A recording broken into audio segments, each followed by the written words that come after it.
For decades, Gloria Gaither has been known as the graceful and loving wife of Bill Gaither, one of the most respected names in gospel music. Together, they built an empire of faith-filled songs that touched millions of hearts around the world. Fans always saw them as the perfect couple, two souls joined not only by love but also by purpose. Gloria was always there beside Bill on stage, in recordings, and in interviews, smiling brightly as they shared the word of God through music. But behind that calm and joyful image, she carried a secret pain, one that she kept hidden from even those closest to her. After years of silence, Gloria made a confession that left many of her followers heartbroken. She admitted that, at one point, she wanted to walk away, not only from her career but also from her marriage.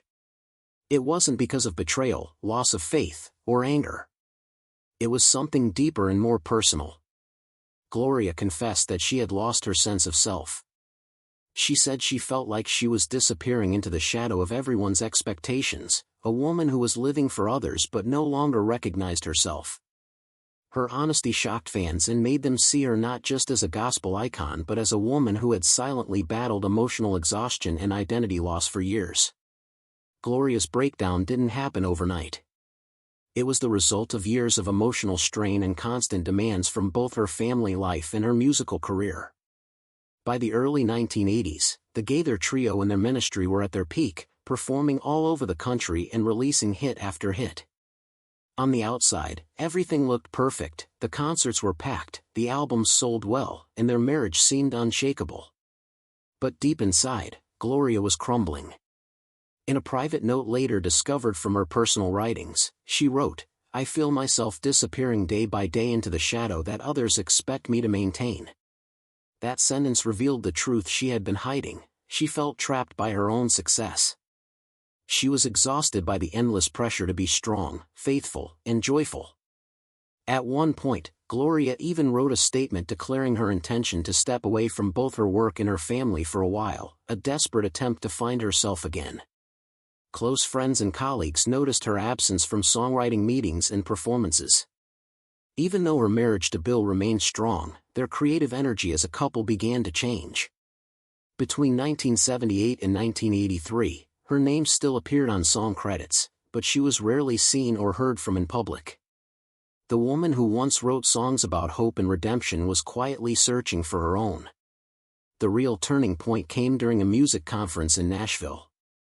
In the middle of the event, Gloria suddenly left without saying a word. All she left behind was a short note that read, "I'm tired.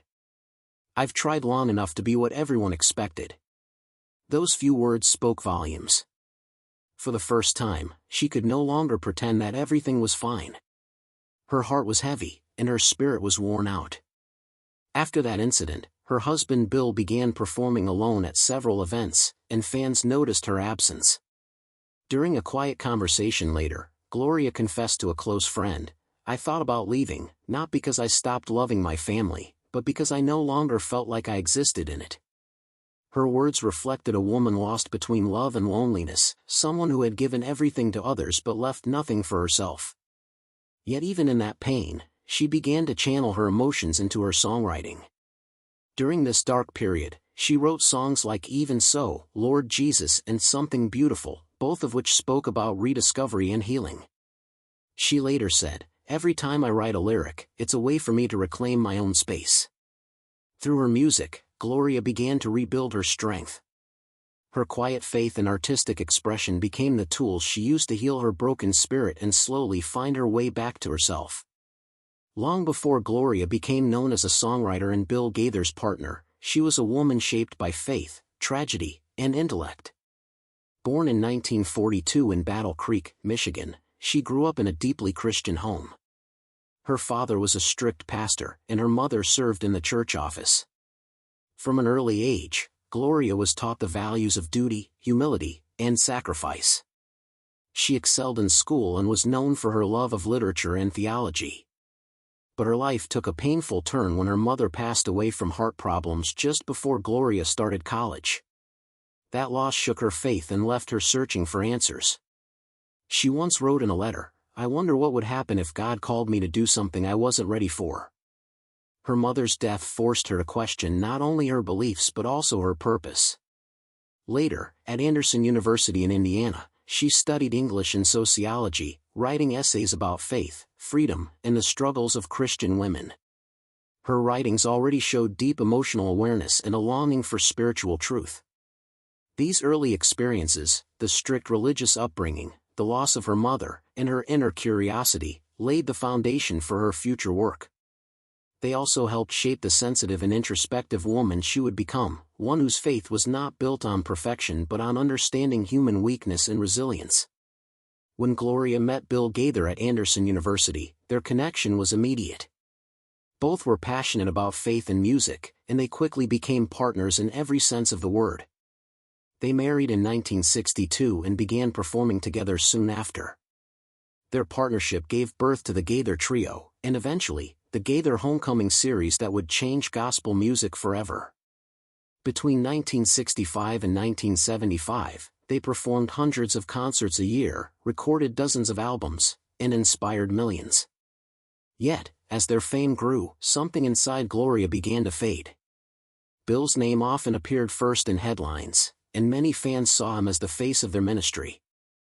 Gloria, though equally talented, often stood quietly behind the scenes, writing lyrics, organizing productions, and supporting others. Over time, she began to feel invisible.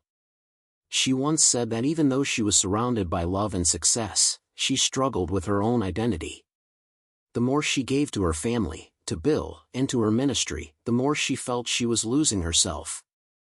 This emotional distance quietly grew over the years until it reached a breaking point in the early 1980s. It was then that she realized that even great love can sometimes hide deep loneliness, and that faith, too, can feel heavy when it is tied to constant public expectation.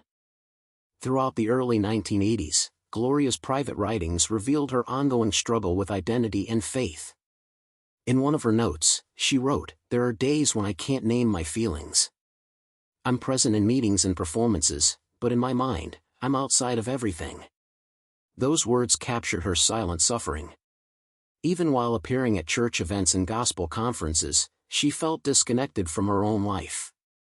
Despite these challenges, she and Bill continued to work together, attending major gatherings like the National Christian Music Festival and the launch of the Homecoming television series. Yet those close to her noticed she was different, quieter, more reflective. Her songs during this period reflected that inner transformation. In tracks like Let Freedom Ring and I've Been There, she explored themes of emotional freedom, love, and acceptance. Behind every lyric was a piece of her soul trying to find balance between her public role and private pain. Slowly, Gloria began to understand that healing wasn't about escaping her life, but about accepting it, all of it, even the parts that hurt. This realization marked the beginning of her spiritual rebirth. Instead of fighting her feelings, she started using them to create music that spoke to others who felt the same kind of emptiness and confusion. As the years went by, Gloria's view of faith began to change. In her early years, she believed that faith meant having all the answers. But through her personal struggles, she discovered that real faith meant holding on even when nothing made sense. Between 1981 and 1984, many of her songs focused on imperfection, weakness, and finding God in uncertain times. In a rare interview, she said, "I no longer approach faith as something absolute.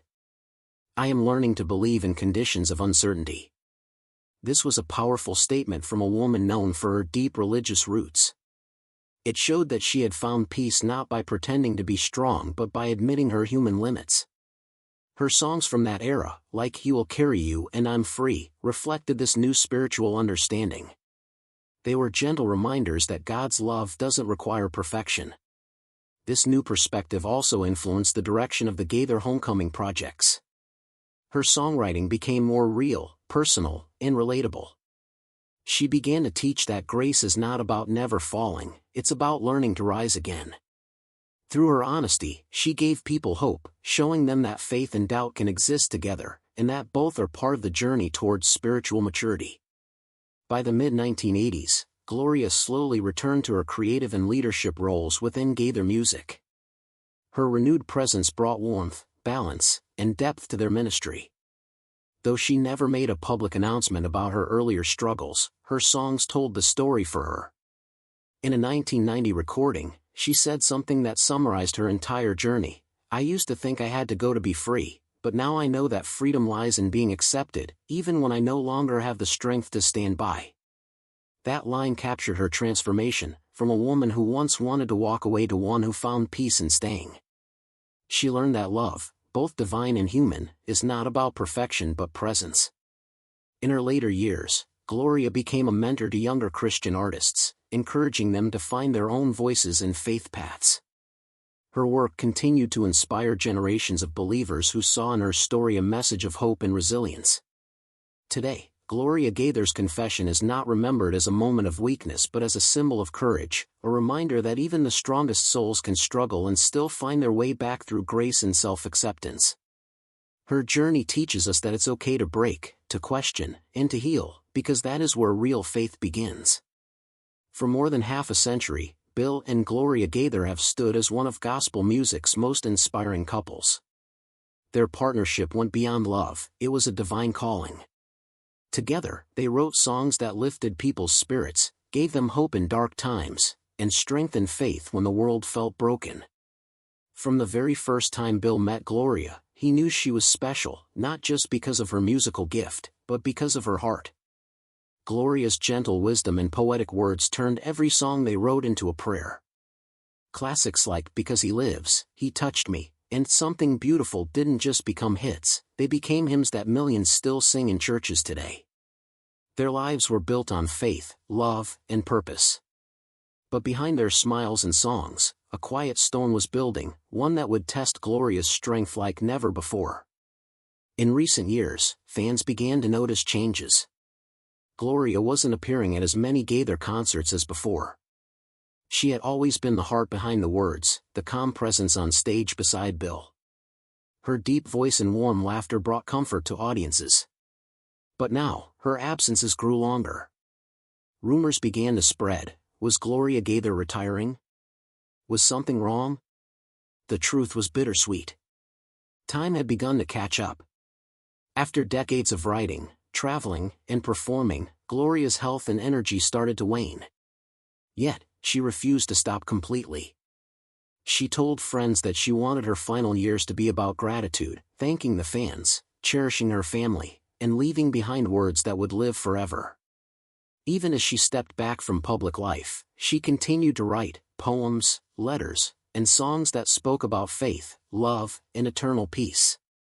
When Gloria began to hint that she might be saying goodbye to public performances, her fans were heartbroken. For many, she had been a lifelong companion, a voice of comfort during grief, a teacher of faith, and a motherly figure who reminded them of hope. Gloria's final performances weren't about fame, they were about saying thank you. She wanted her last words to be about God's grace and the beauty of a life lived with purpose. In one emotional moment on stage, Gloria said softly, "If this is my last song, I hope it reminds you that life is a gift, and faith is the anchor." The audience wept, not because she was leaving, but because she had given so much of herself. Her words, filled with humility and wisdom, made people realize that goodbyes don't have to be sad, they can be beautiful if they're said with love. Many people see Bill Gaither as a musical legend, and he is, but those closest to him know that Gloria was his foundation. She wasn't just his songwriting partner, she was his guide, his muse, and his spiritual companion. When Bill doubted himself, it was Gloria who reminded him of their purpose. She would often say, "We're not just entertainers, Bill. We're messengers." Her faith gave him courage. Her words gave him songs. Even Bill has admitted many times that without Gloria, the Gaither legacy wouldn't exist. She was the heart behind the harmony. Her quiet strength kept their ministry alive through financial struggles, changing music trends, and personal losses. Every lyric she wrote carried her soul. And through the years, even as fame surrounded them, Gloria remained humble, grounded in her faith and her love for family. Gloria Gaither wasn't just a lyricist, she was a thinker, a teacher, and a philosopher of faith. She had a deep understanding of life's seasons, joy, loss, doubt, and hope, and she turned those emotions into poetry.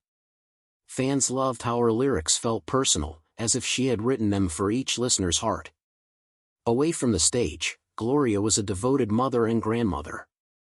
Family meant everything to her. Her children often said that home was their first church, because Gloria made faith a part of everyday life. She taught them that love isn't just spoken, it's lived. Even as she grew older, she never stopped encouraging others to write, sing, and believe. She would often remind people that every story matters, because every soul matters to God. Her legacy wasn't just music, it was a message that life, no matter how hard, is still beautiful. When Gloria began facing health challenges, she handled them with grace and peace. She didn't want pity, she wanted people to celebrate life with her. Even from home, she continued to write letters to friends and fans. Each message reflected gratitude, thankful for the songs, the years, and the love she shared with Bill and the world. Her final public words were in a touching note she read at a Gaither event, where she said, "Every note we ever sang was meant to lead you to joy, not to us. Thank you for walking this journey with me." Those words captured everything she stood for. They weren't about fame or applause, they were about connection, faith, and eternal hope. Gloria's farewell wasn't just an ending, it was her final hymn of love.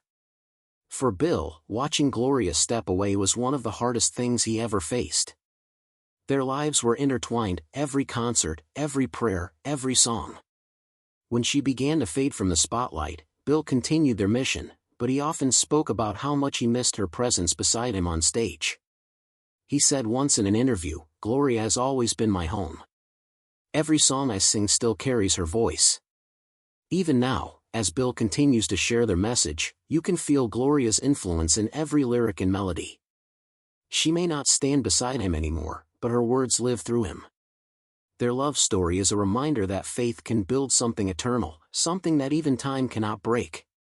Today, the Gaither legacy remains stronger than ever.